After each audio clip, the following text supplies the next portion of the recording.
You ask Tiger to solve. This deals with linear equations with one unknown. The final result is w equals -159. Let's solve it step by step. Simplify the expression.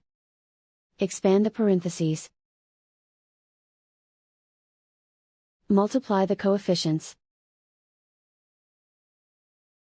Simplify the arithmetic. Expand the parentheses. Simplify the arithmetic.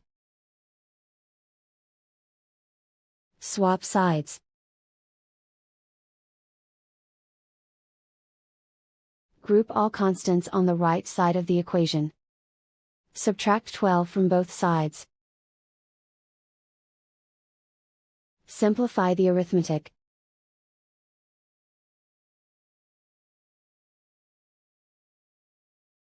Isolate the w. Divide both sides by -2.